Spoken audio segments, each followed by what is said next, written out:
a ignorância que entristece e a esperança que liberta. Evangelho segundo São Lucas, capítulo 4, versículos do 31 ao 37. Meus irmãos e minhas irmãs, nesta segunda-feira da 22ª semana do tempo comum, a Sagrada Liturgia da Palavra nos convida a uma reflexão profunda sobre dois aspectos fundamentais da nossa vida cristã: a esperança na ressurreição e o perigo da ignorância espiritual, que pode nos afastar dessa esperança transformadora.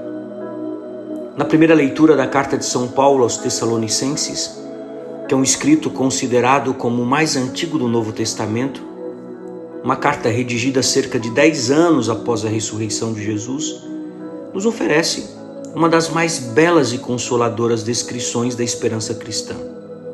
Primeiro, ressuscitarão os mortos em Cristo, depois nós, os vivos, os que estiverem ainda na terra, seremos arrebatados juntamente com eles sobre as nuvens, para o encontro do Senhor nos ares, e assim estaremos para sempre com o Senhor.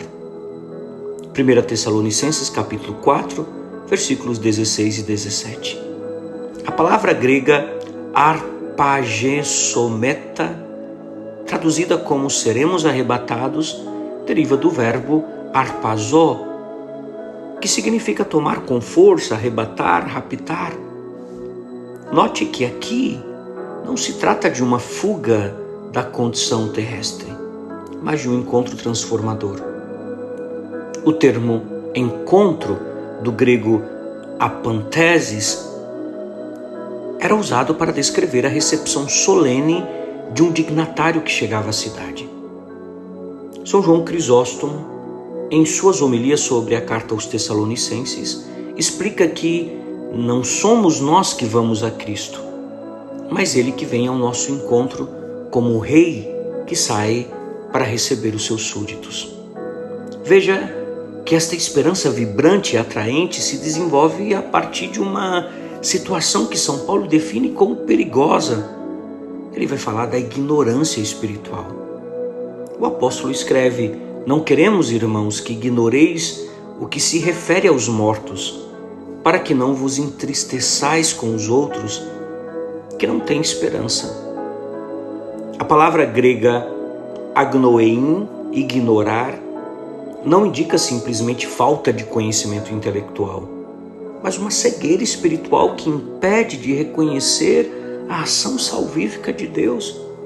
E essa ignorância pode traduzir os cristãos a viver no ritmo de uma vida agitada e confusa, quer dizer, fechados dentro das malhas estreitas de uma perigosa desconfiança sobre o grande tesouro espiritual contido no nosso batismo. Meus irmãos e minhas irmãs, a ignorância das coisas divinas é a raiz de toda tristeza espiritual, pois quem não conhece as promessas de Deus não pode ter verdadeira esperança. O risco de crer na revelação de Cristo, sem nutrir confiança de que suas consequências se estendam também à nossa vida, não é estranho ao nosso modo de sentir. A possibilidade de crer na Páscoa de Cristo, ou seja, na sua ressurreição, mas não na nossa, é uma consequência do mistério da encarnação, pelo qual Deus elegeu a tenda de nossa humanidade como lugar de definitiva comunhão, nos deixando, porém, a liberdade de escolher os sinais de sua fiel dedicação. O Evangelho de São Lucas hoje nos apresenta precisamente esse drama da liberdade humana diante da revelação divina.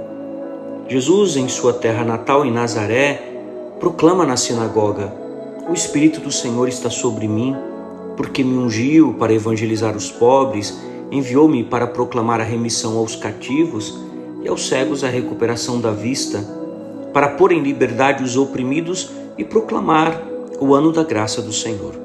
São Lucas capítulo 4, versículos 18 a 19. Essas palavras que o evangelista apresenta na boca de Jesus como o seu programa messiânico são palavras extraídas da profecia de Isaías no capítulo 61, versículos 1 a 2. Contém termos hebraicos carregados de significados teológicos, como, por exemplo, machar, que significa ungir, a indicar a consagração messiânica, o termo bazar, que indica evangelizar, a significar literalmente trazer boas notícias, terror, que traduz a liberdade e se refere ao ano jubilar da libertação. Jesus se apresenta aqui, se coloca em seu discurso como cumprimento das promessas proféticas. Meus irmãos e minhas irmãs, no momento em que a luz de Deus rasga definitivamente o véu de toda a nossa ignorância, as pessoas mais próximas a Jesus são apresentadas no curto-circuito de uma terrível hostilidade contra ele. O próprio Jesus explica as murmurações presentes nos corações de todos. Certamente me direis este provérbio: médico, cura-te a ti mesmo. Tudo o que ouvimos ter acontecido em Cafarnaum, faze-o também aqui em tua pátria. São Lucas capítulo 4, versículo 23. A expressão grega médico, cura-te a ti mesmo revela a mentalidade utilitarista que busca em Deus apenas uma vantagem pessoal ou vantagens pessoais. São Cirilo de Alexandria, em seus comentários sobre o Evangelho de São Lucas, observa que os nazarenos queriam um Messias segundo suas expectativas, não segundo o plano de Deus. E veja que aqui os habitantes de Nazaré, não aceitando serem incluídos entre os pobres e oprimidos, aos quais se dirige o anúncio do tempo da graça, eles se sentem não apenas no dever de se defender, mas também na liberdade de serem agressivos contra Jesus. Esta arrogância brota da presunção de ter sempre uma precedência com a qual nos iludimos de ser superiores aos outros.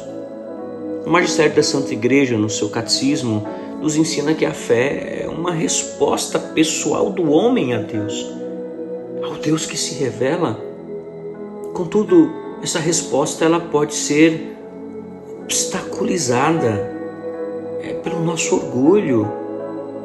Nosso orgulho pode colocar obstáculo pela nossa autossuficiência, pela recusa de reconhecer nossa pobreza espiritual.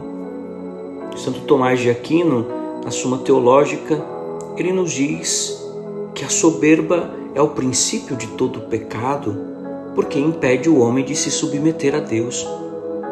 Felizmente, essa ignorância que nos torna muitas vezes tristes, nem mesmo Deus pode admiti-la.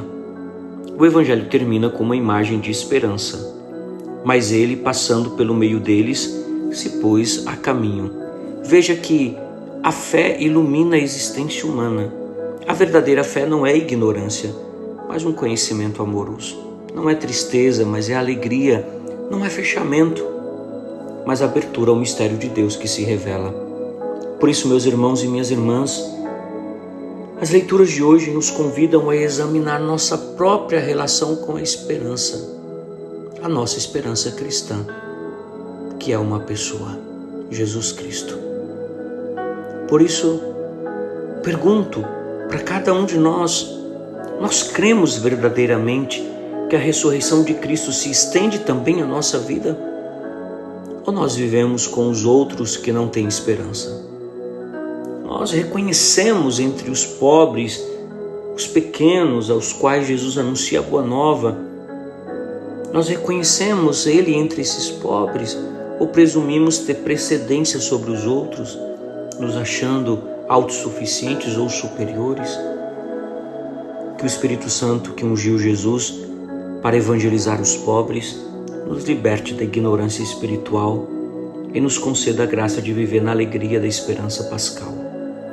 Que nós possamos, como os primeiros cristãos de Tessalônica, encontrar no mistério da ressurreição não uma fuga da vida, mas o desejo de viver todas as coisas junto àquele que se tornou, através de uma paixão de amor, o amante e o amado de todo ser humano.